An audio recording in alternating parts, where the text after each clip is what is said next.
Today's learning point was sent in by one of my Norwegian viewers, and this was the road it was on, if you know it.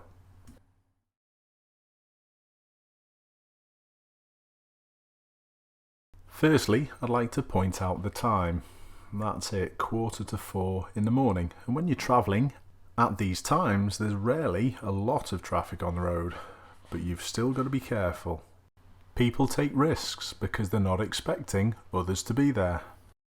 And in this whole clip we don't see another vehicle apart from the one that's going to give us a problem. And here it is.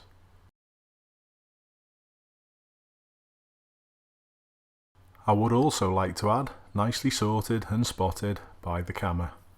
Hopefully you sending in the clip has maybe just stopped a serious accident in the middle of the night. Keep safe everyone.